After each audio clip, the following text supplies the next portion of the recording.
Hey guys, how's it going? A big warm welcome to the Bliss and Thrive Podcast. It's your host and your coach, Carys Andersson here. And here on the podcast, we chat health, fitness, mindset, personal development, wellness, and loads of lovely girly stuff in between.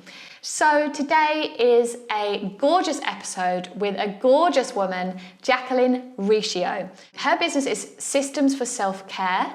And you can really tell that she loves a good system. So in this podcast, there's some great takeaways, some good systems that you can implement. I love them so much. And we chat a lot about coming to a place with food and nutrition where it's not black and white, where we find a balance. And I can recognize so much of my story in Jaclyn's story. And we were laughing about it after the episode, that we come from completely different backgrounds. We've been through completely different walks of life, but our story is so similar. So I really hope you enjoy this interview today. And without further ado, let's dive on in.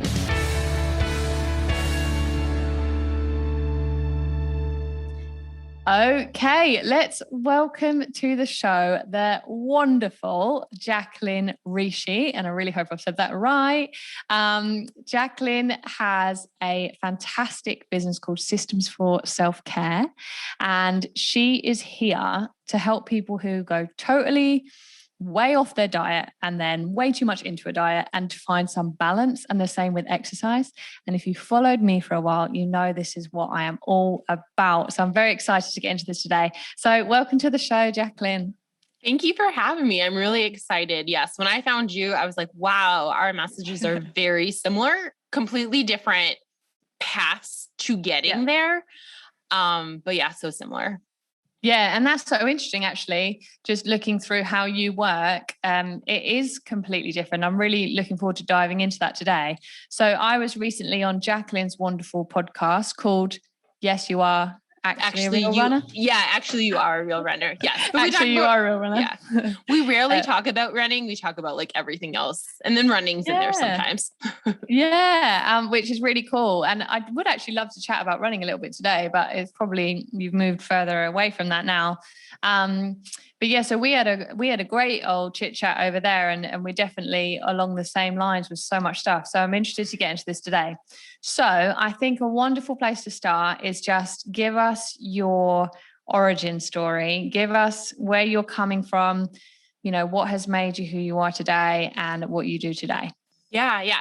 So I am a certified health and life coach, but previously I was a kindergarten teacher, which actually was kind of the trigger for me that I needed to figure out my health and my life probably. But yeah, so I was a teacher, and I in my early 20s, no one really taught me anything about self-care. No one was like, hey, make sure that you have a bedtime, make sure that you bring a lunch to work. Right. And so I was working in kind of rough schools here in Chicago, over 30, 34, 35 kids at a time, and in just rough areas. And I was just constantly stressed out, and I would get sick and I would stay sick. I would kind of get better, but basically I was perpetually sick the entire time that I was a teacher. And I knew that I needed to make changes to get healthier. But when you go on the internet to look and, how can I get healthier? How can I lose weight? How can I, whatever, right? You're going to find some sort of diet instead of really basic things like we talk about. You find something that's really extreme and polarizing. And so I kind of fell down that rabbit hole, but my intention was to get healthier. But what I found to teach me to get healthier was obsessive, and it wasn't healthy at all. I think that's what happens because people want the result, and people are making things to create this result, and from a marketing perspective, as fast as possible. And then in the end, the actual goal of health just gets lost behind the dollars somewhere along the way. It's just not sexy to tell people to eat their vegetables and go out for a walk. Right. No, it's not sexy. And it's not, there's not a lot of money in telling someone to go for a daily walk. There's not, but the other thing that's hard too, is there's not a dramatic aesthetic or physical transformation from going for a 10-minute walk for, 3 weeks straight. There's not this dramatic transformation.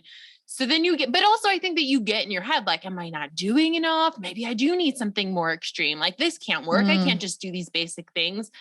But yeah, it was just a mess, but I go back to, I think about this too, like, and what I do now, like why I do it and the way I do it is like, no one taught me how to take care of myself. No one. And I don't think, I can sit there and I can blame my parents, but it's like, well, no, they were doing the best that they could. And, but when I think about like little Jaclyn graduating college, she was doing the best that she could.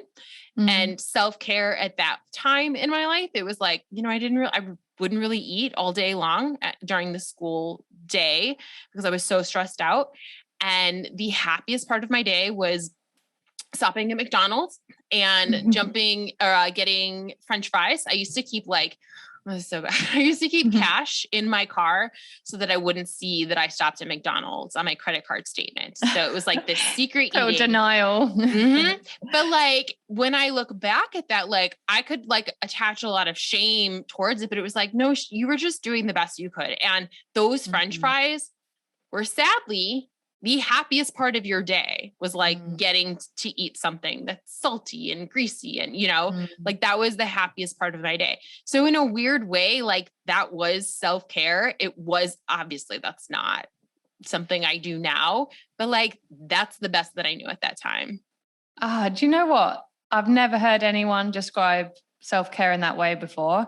The way you've described it there is like, it doesn't necessarily, I mean, that's not the right way to do self-care, obviously, but the whole point behind it is to do something that makes you feel happy in that moment. And I think often we get confused with self-care, that it needs to be something that someone else is doing that's making them happy in that moment. And just you simplifying it down then to your McDonald's fries was like, well, no, it doesn't need to be, some magical, mystical thing. It was what made you happy. And you can obviously now redirect that in a more healthful direction. But I think that's just such an interesting way to think about it. And also, I feel that you looking back on yourself there, you've just alleviated we beat ourselves up so much, don't we? And it's not productive moving forward. So you just saying like, you were doing the best you could in that moment. It's like putting a little arm around yourself and being like, mate, you did the best you could. You're doing all right. And it's taken a while to get to that place also, because I know that when I fell down the rabbit hole of really extreme dieting, there was a lot of shame. Like what the heck were you doing? Like how gross, this is what you ate. Like just a lot of shame. Just like being a jerk to myself and beating myself up, and journals about how disgusting of a human I was. Like, oh, you say you want this, but then you're eating cheese and you're eating French fries. Like you have, just mean. So it's taken a long time to get to this place of like understanding, like you said, like I was looking for some happiness in my day. The action that I took to get that happiness, it really wasn't the best, but it was the best that I knew at that point in my life. And now that I've grown up and I've matured and I've learned more about nutrition, I've learned more about self-care, I've learned more about what my body needs. Now I can make a better informed decision. But yeah, like at the time, that was the best that I could do.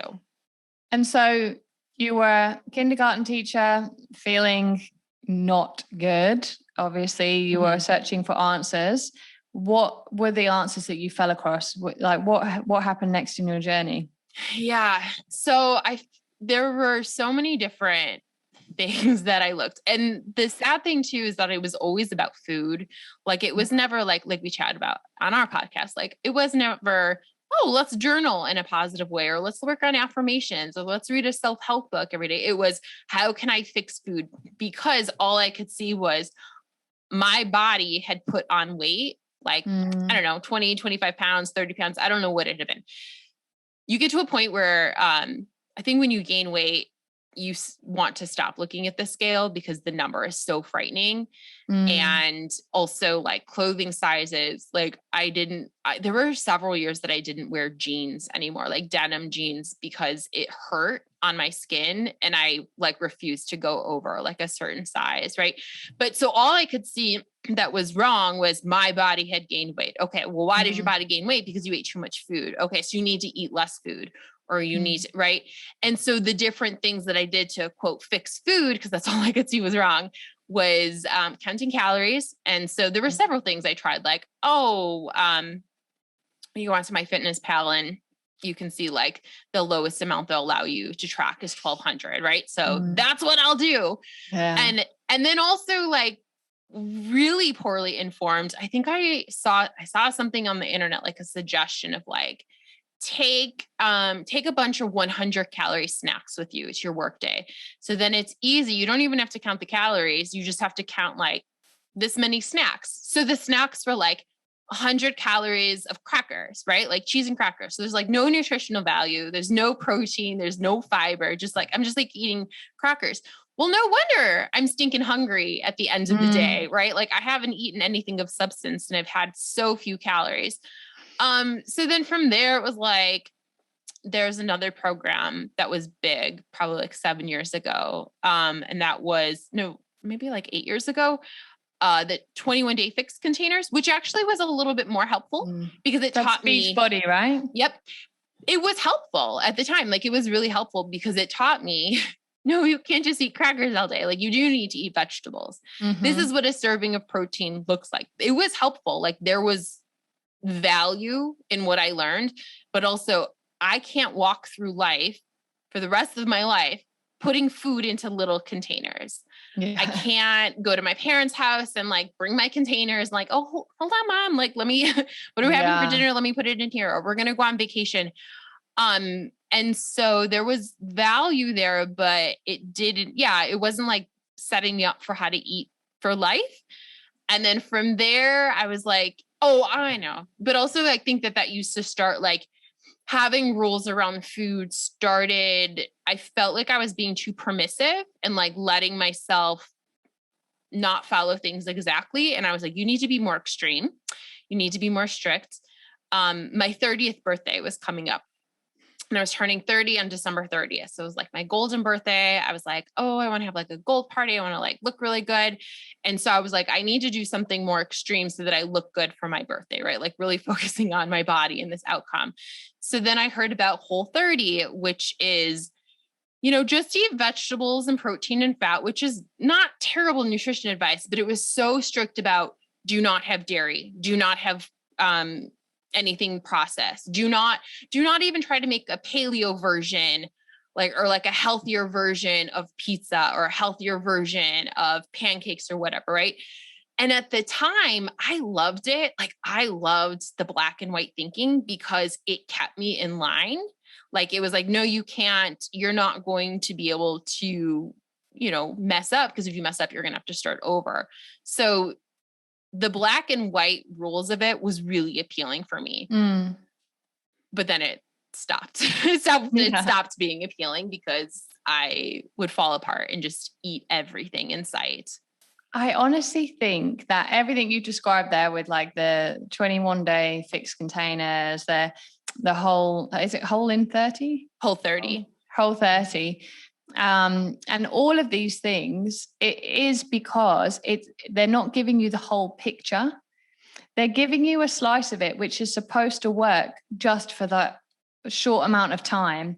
And then it almost like they're actually expecting you to fall off the wagon so you gain the weight and have to come back. And that's such a cynical way of looking at it. But I do see that is as their like model.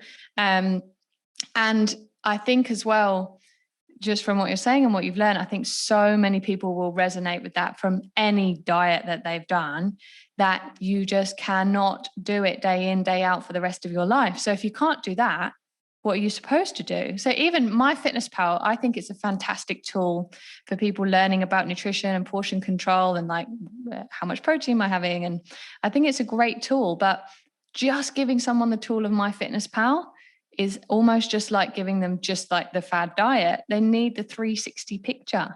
Hey, I hope you're enjoying this lovely little session with Jaclyn. I just wanted to pop in and say I do have a checklist for you. If you are listening to this thinking, I want to lose weight, but all this advice sounds really confusing. You might still be in that fad diet phase that me and Jaclyn are talking about, or you might be at the point where you've had enough and you're throwing in the towel, but you want to create some balance. I've created a checklist called Weight Loss in a Week, and it is what you need to start doing this week to lose weight in a healthy way, in a non-fad diet way, okay? So head down to the description, download the Weight Loss in a Week checklist so you can get started today. Okay, let's dive back into the episode. So what was next for you then? How did you start to put together this 360 picture then? Yeah, so I did Whole30 on and off for probably almost 2-3 years. And every time I fell off, I was eating everything in sight, and it was really uncontrollable, and it was embarrassing. And also like my body would just hurt. Like I would have, terrible stomach aches. I remember eating like so much sugar, like my heart racing, and that's scary to feel like I would go to bed and I would feel like my heart was going to like jump out of my chest. Like I was like, I don't know if this is possible, but this is what it feels like. And I don't think that this is how your heart or your body is supposed to feel. But it all came, it was like, okay.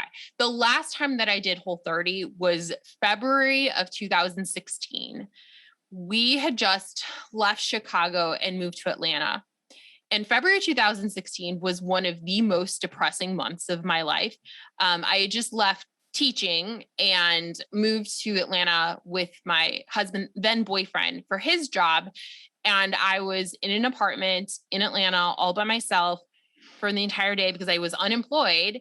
But I was also too afraid to leave the apartment to go explore Atlanta because I didn't want to be tempted by food. So I was too afraid to like go to a coffee shop or go to a cafe, because what if there's a biscuit there? Or what if there's a scone or whatever, right? Like I can't tempt myself. So I sat inside, like indoors, all of February. It was so depressing. And in mid-March, my husband and I, we're from Chicago. Chicago's big on pizza. We decided to order pizza in Atlanta. Let's try out this pizza. Great. Now I remember,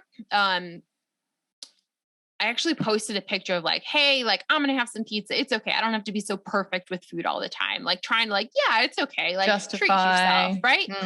Well, I had no idea that because I had just gone through so much restriction, I'm eating this pizza. I eat probably half of an extra large pizza, and I'm like, let's go to the grocery store. We go to the grocery store and we get chips and cookies and this chocolate cake. And I specifically remember this chocolate cake that it didn't even taste good, but I felt like I needed to keep eating it because I was so used to, we eat this food and then we get rid of it so that's not there so we can start over. And also I'm so used to every time I mess up, I go back into another Whole30 or whatever it is. I go back into some sort of clean eating. So I make the most of this moment while you can. Yeah. Even though it didn't taste good, it did not taste good, right? Such a waste. But I felt like I needed to keep eating it. And I remember like that Monday just being like, I'm gonna start crying, but you need to get this together, Jaclyn. Like this is a mess. But it wasn't, I think by that point I had done this so many times that I was like, maybe doing these like clean, restrictive things isn't the solution to this problem, but maybe this is the thing that's actually causing this. Because I didn't grow up as someone who had like a terrible relationship with food. I was not on and off diets growing up. I didn't have a great relationship with my body, but like food was never the enemy. But food really did start becoming the enemy when I did have like this hyper focus about my body. Right. And so I was like, you need to figure something else out because this is obviously not working. Whole30 is not going to help you clean this mess up. And so I started, like, okay, cool. Like I've done enough with these diets. I'm a teacher. I can learn from things. I can like what's going right here and what's going wrong here. And yeah, I just remember feeling like I need to figure this out because no one's going to figure this out for me. And so I kind of started picking apart like, okay, well, what's important? What did you learn from all of these things? Like I shared, like 21 Day Fix taught me like what a serving of protein looks like, right? Whole30 taught me that, yeah, it is important to eat like mostly whole foods. It is important to have like half of your plate be vegetables. Like those things are important, but those black and white rules around other foods that don't fit into those containers or don't fit into those little boxes. I was like, I need to learn how to have those foods without eating all of those foods. And so I was blogging at the time. And so I started writing more about this and kind of like my journey to like figuring this out. And so it goes off of the, like I said, like, oh, I don't have to be so perfect. So I call it imperfect eating now. So this is kind of like my nutrition philosophy that I think people don't need to follow exactly, but they need to take what you can learn from different diets, even from like my nutritional philosophy, and use what can help you.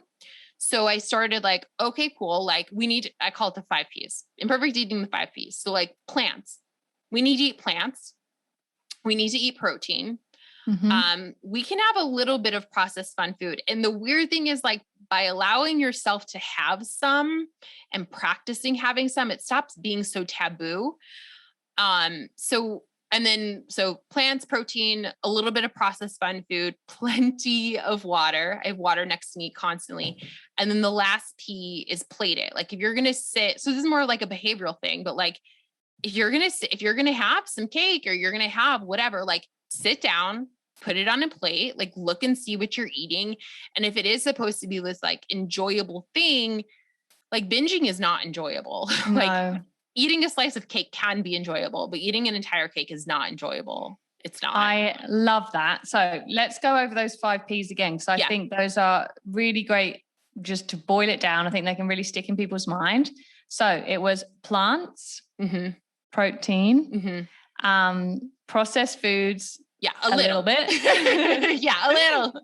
Not the same amount as your plants and your protein. Yeah. Plenty of water and plate your food. So plating your food, like we all know when you like nip past the snack drawer and you're like, oh, I'll just quickly have a piece of licorice, or I'll just quickly have a lint ball, or you open the fridge and you're like, have a bite of that. And now what am I going to have for my lunch?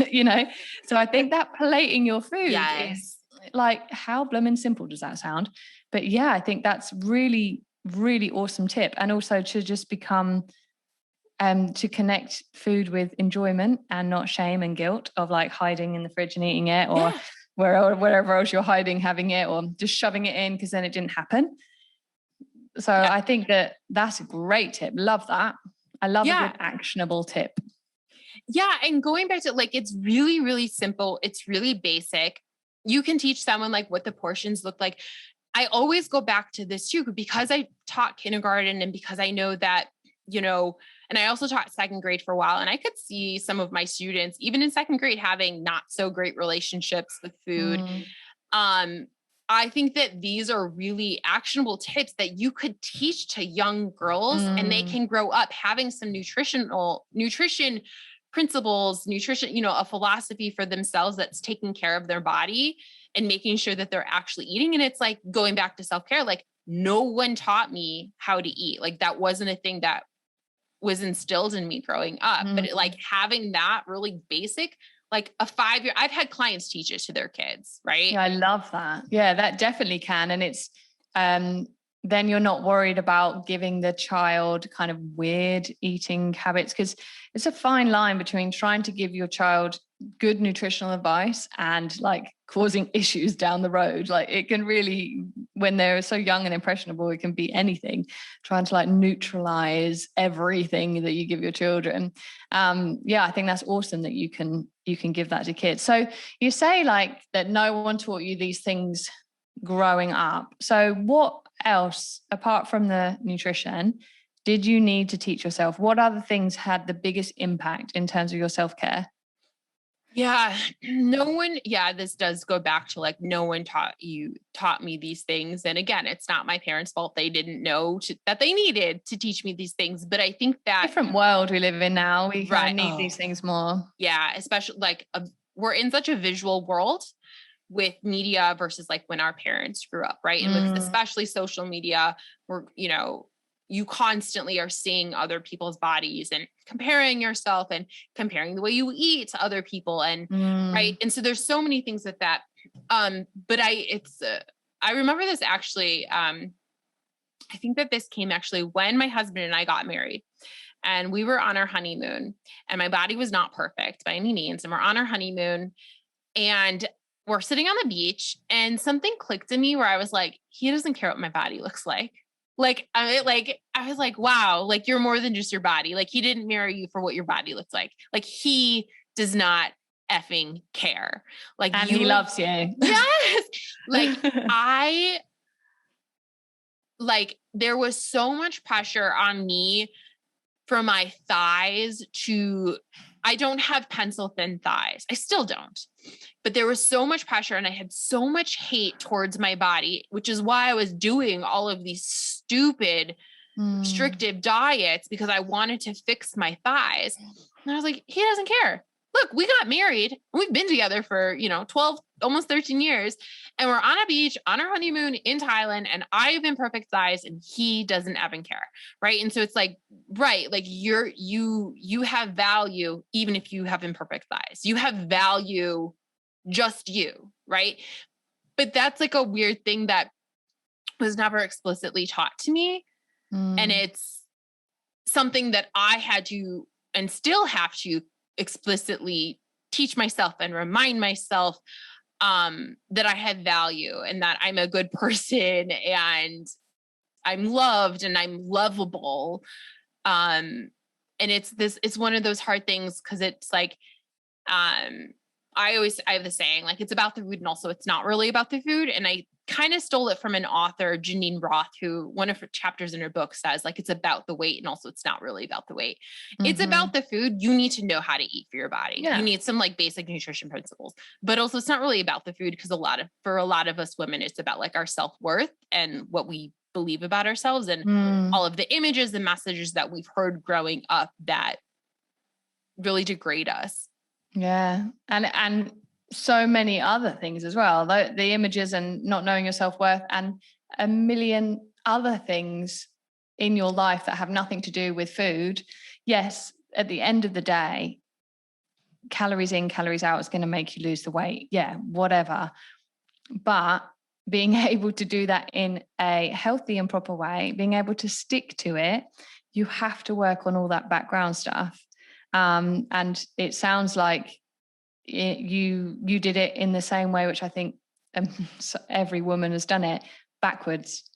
You've gone for the cherry on top first, and then dug underneath and gone into all the background stuff.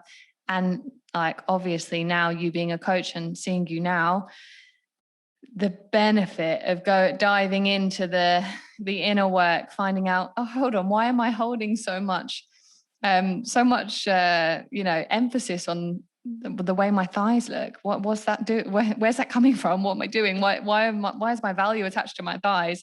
Doing that work is just as beneficial as learning about protein, or more beneficial. Right.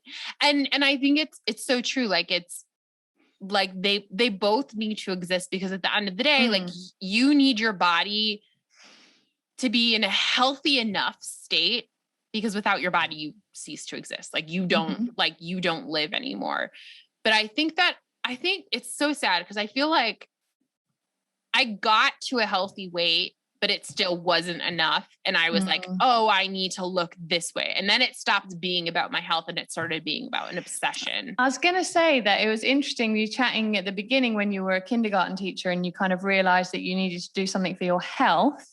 Sure. But it actually was body image.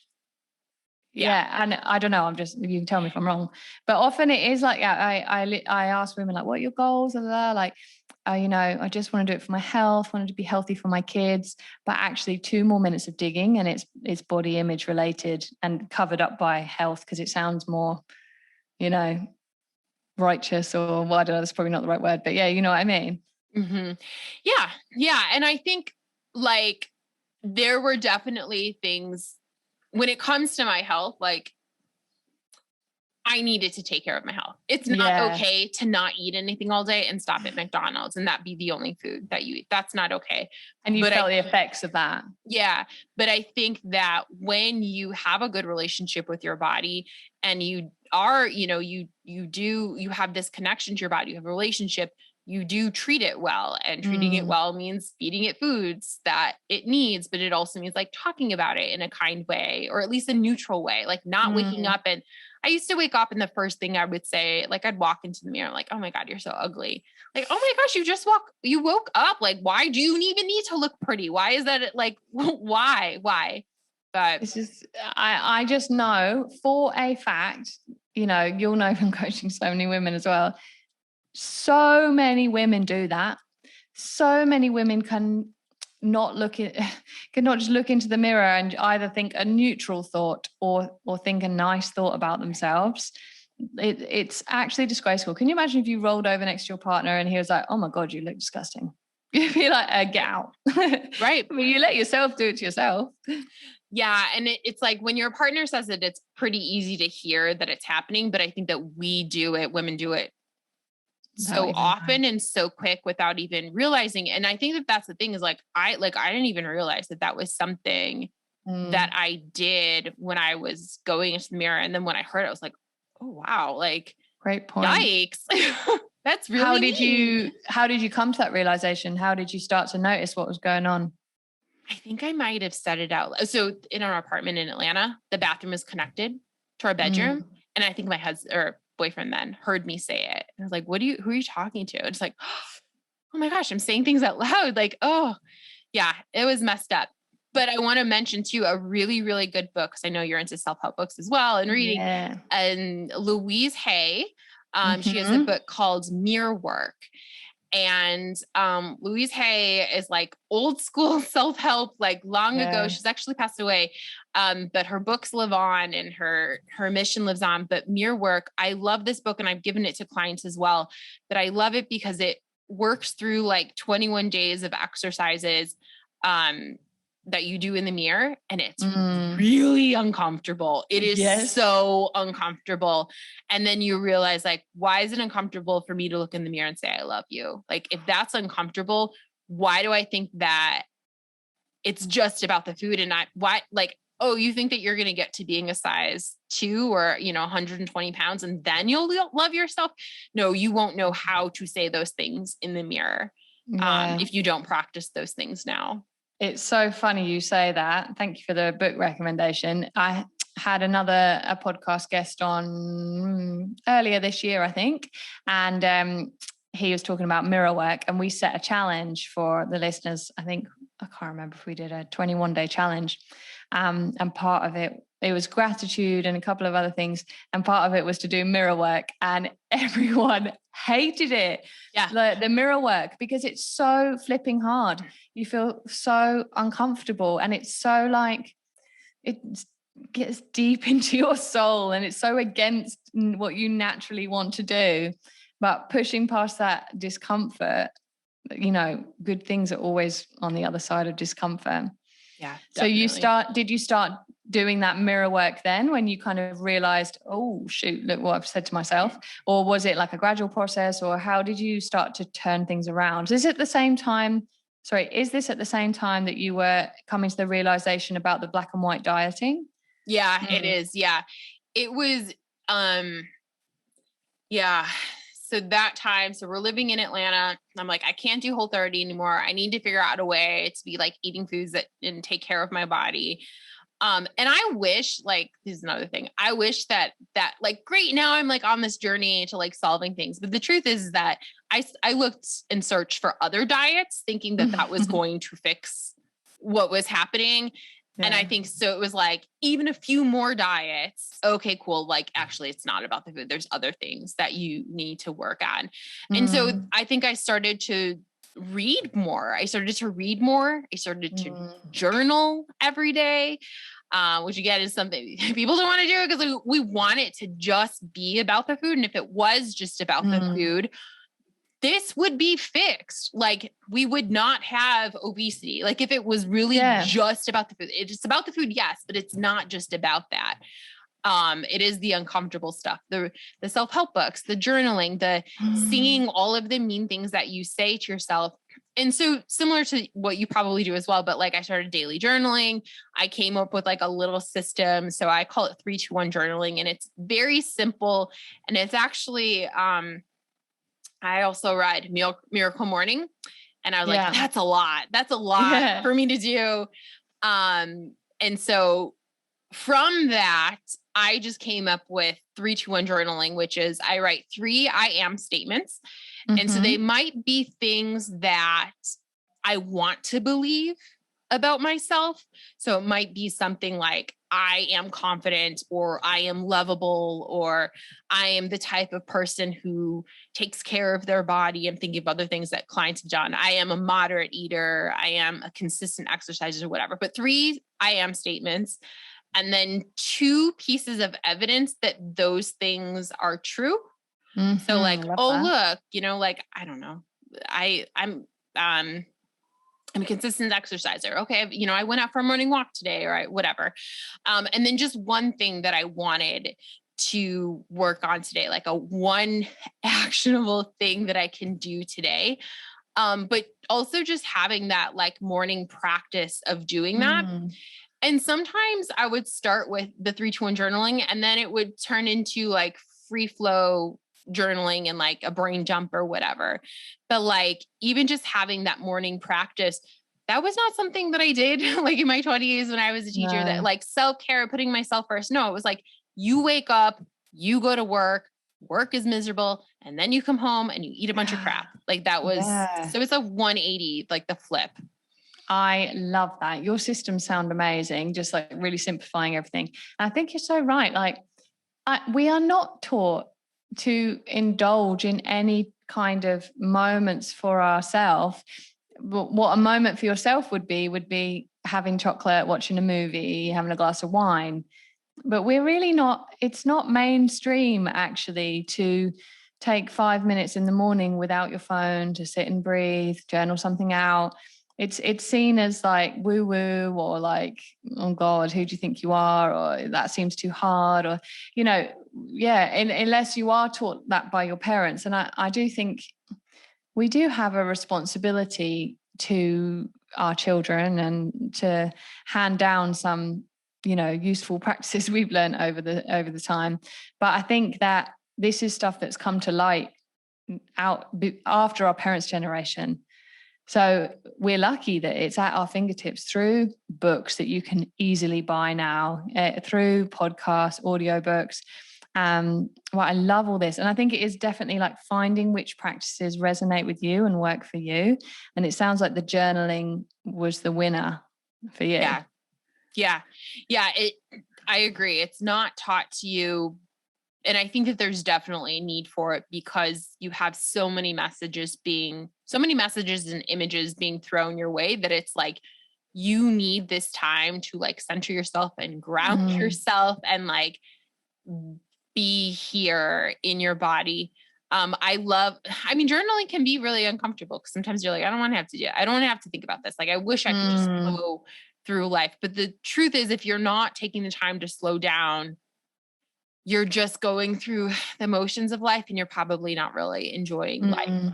And I found too, that every time like I interview someone for my podcast, they this is my evening routine. This is my morning routine. And it always includes some type of reading or writing or meditating or moving their body, like these really basic things, which if you think about it, I always laugh, because I'm like, this is like, sometimes this is just like a kindergarten classroom. Like, oh, we need to move our bodies. We need to like, I remember being in kindergarten, and like our teacher, we would go through like some calisthenics, like at the beginning of the day, and like, warm up our bodies, and like you're writing a little bit and you're reading, like, it's a lot of these really basic things that, unless someone teaches you, like as an adult, you need to do them to take care of yourself for your mental and physical well-being.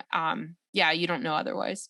I think it's that thing of like, you don't get immediate results from doing it. It's delayed gratification.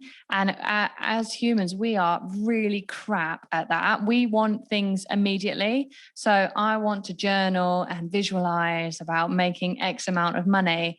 I want it in my bank account the next day. I want to start, journaling and working on the mirror work and doing all that to kind of, because I really want to lose weight and feel more confident. If I haven't lost any weight this week, and then you stop because it's not an instant result. And I think, if you look at anyone who's actually been through this journey successfully, who has lost weight in the long term, or not even about the weight, but gone through a transformation in the long term and kept the results and keeps on growing, they will tell you it did not happen in 6 weeks, like as your journey is unfolding before us. So you've discovered that there's some stuff going on in there about body image. You've been through lots of different diets, and I think very intelligently decided to learn from those diets as well. Where has your journey now gone then? Yeah, it's really weird to look back on this because I did not grow up as an athlete or like someone who had a relationship with their body, but it's like now, like that's what I talk about constantly in my business and what I help people with. But like now when it comes to food, I take care of myself. Like I eat food, like I have a salad every day for lunch because I don't have to think about food when I have a salad every day. And what's on the salad might change. It's always the 5 Ps. So let me give an example of that, but like plants. So there was spinach and kale and some like broccoli stuff and then so with plants, and there were grapes on there as well. And then there was protein. There was a little bit of chicken and some chickpeas. And then we did a little bit of salad dressing. That's the process, and a little bit of cheese. And then we have plenty of water, and my husband and I sit together and we eat lunch together because we both work from home, but like we actually sit and eat it. But like now when I go about things, like I have these systems in place that I did not have before, and it really simplifies my life. And I don't want to say that I'm not perfect at these things. Sometimes I do get in my head, but I find that like, if I can just simplify it, I can get back into my body and feel less anxious and move forward in life. And what I was saying, like, I didn't grow up as an athlete, and now like running is a part of my life. Like the podcast, I started a podcast about running, but like now I like run a few times a week. I run on Tuesdays, I run on Thursdays, I run on Saturdays. And that was something else I shared. Like, that is just what I do and who I am. So on Tuesday morning, today, Thursday morning, Saturday morning, I don't have to, am I going to run today? No, I am going to run today because that's just a part of what you do and who you are. I think that identity piece is huge. Yeah. It's so big. And I know, like, I literally think we're looking in a mirror as we're chatting right now because we're like, but that identity piece is so huge. If you are someone who don't like running, but I know I should run because I want to lose weight, your identity is a non-runner. If you are someone like Jaclyn who now sees herself as a runner, she can happily say, I was not an athlete in my day, but now I'm a runner and that's what I do. Yeah. For me, I'm not a runner. I will run if I've got like a race I'm training for or something like that, but it's not in my identity. Mine's more lifting weights. So I make sure I lift weights and I make sure I train in the way that is my identity, but I don't have to think twice about it really. The same like with you. And I think that that's a great point for listeners to take away. Like, who are you identifying as? Is it the person you want to be? How can you start to step into the shoes of who you actually want to identify as? And that doesn't mean you are changing who you are at your core, but it means you're stepping into your potential basically and the path you want to choose, which I think you've done. Like, it's really inspiring. That's the hard thing. Like, if I want to change, that means I think that there's something wrong with myself. And it's like, well, no, that's not true. Like, if you stayed exactly the same the whole time that you're on this planet, like that would feel really sad. When you were alive, like you think about plants, like plants grow people are also meant to grow. So wanting to change is not a bad thing. But yeah, I mean, like I see myself as a runner now, whereas 10 years ago, I was not a runner. I was a wannabe runner. I was someone who wanted to run races, but I was too afraid to. But like now I would even say too, that my identity has shifted more to being an active person. And this had to happen because all of last year, I could not run. I had excruciating knee and hip pain that prevented me from running. I was supposed to run 2 marathons last year. I mean, they both got canceled because of the pandemic, but even still, like I was not in a place to do them, but I was not able to run from April till October. And so, if that's your identity, I know, yeah. So you just you're intelligent, you shifted. Okay, cool. You can't run now. What are you going to do? You have a couple options. You can go into bed and you can sulk of like how you messed something else up, or is there something else you can do? Right. So it's like, yeah, I actually got very consistent with lifting weights last year. And it's the first time in my life that I was consistent. I used to, I mean, the same thing with food, like the yo-yoing. When I was training for a race, I would completely stop lifting weights, wouldn't lift weights. And then the race was done and I would stop running and like, okay, let me go lift weights. But I was like completely yo-yoing. So anyways, last year I was like, what if you focus on just being an active person? And I started with a very simplified lift for 15 minutes a day. And if I wasn't lifting, then I was doing yoga, but I like 15 minutes a day. That's it. Do it for 15 minutes. And I would put music on and I would make it like a really enjoyable thing and like be consistent with it. And the great thing about that was like actually doing that helped me strengthen my body. There was some other stuff I needed to work on to get myself to be able to run again.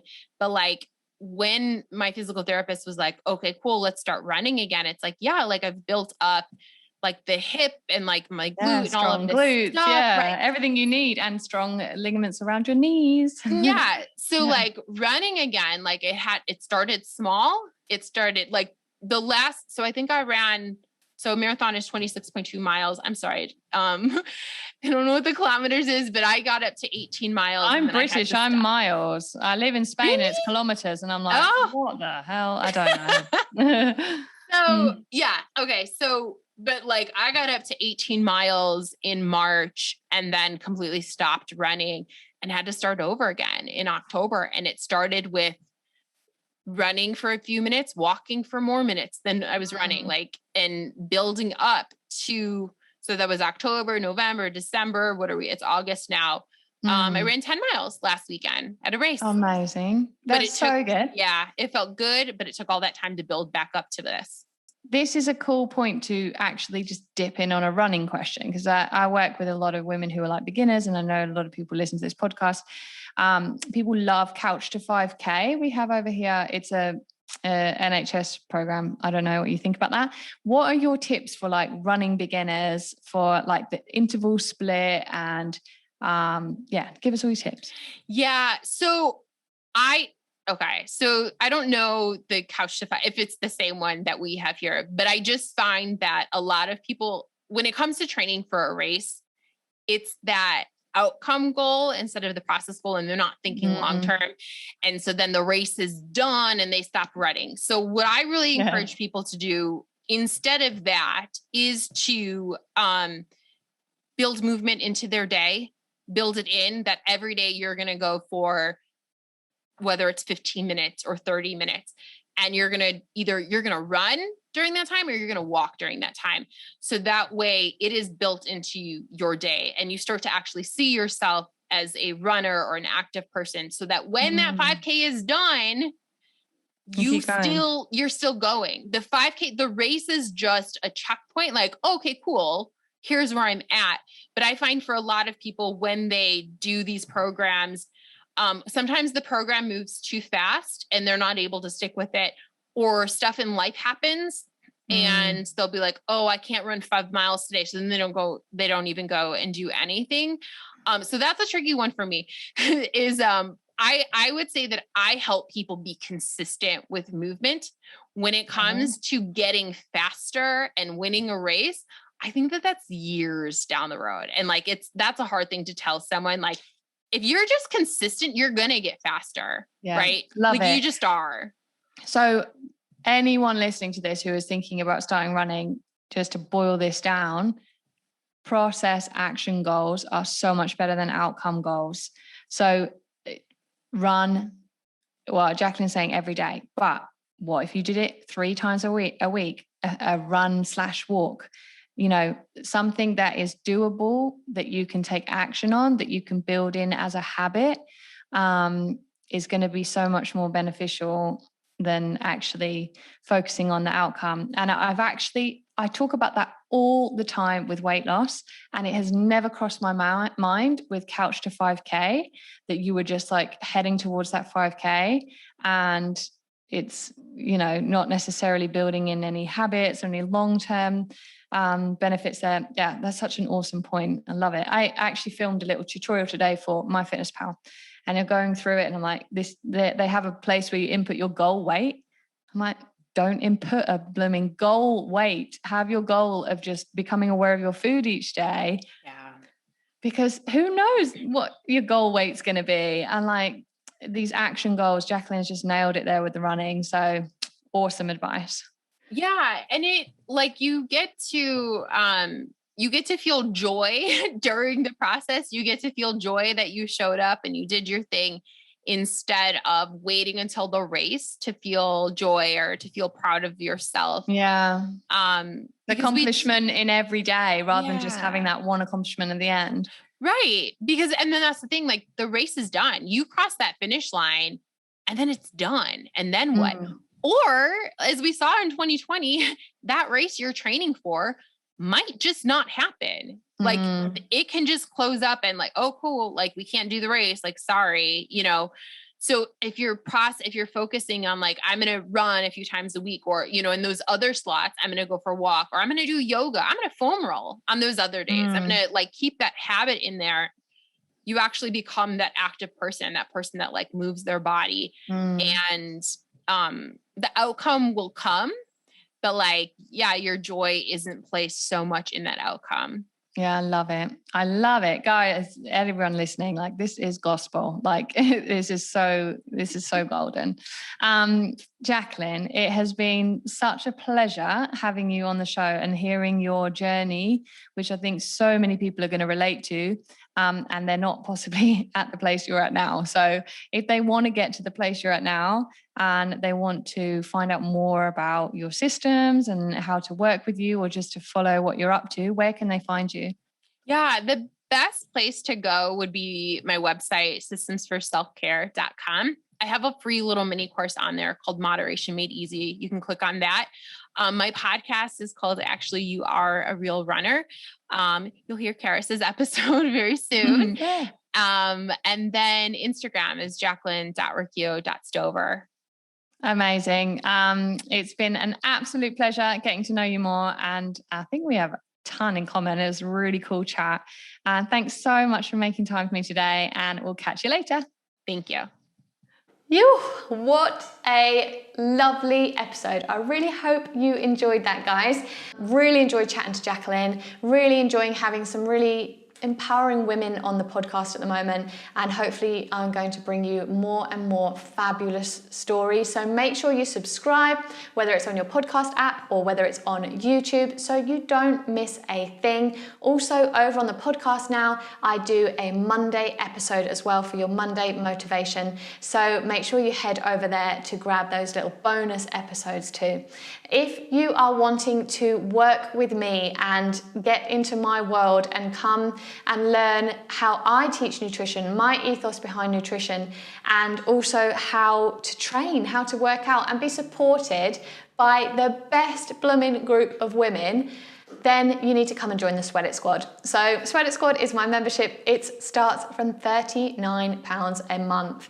And in that, you are going to get the best results and the most support from me that I can possibly give you. So it's absolute no-brainer to come and join this if you're wanting to get results. I've popped the link in the description, so come and take a look, see if you like it. If you've got any questions, do hit me up. I will answer those. Hit me up. That's so not something that I actually say.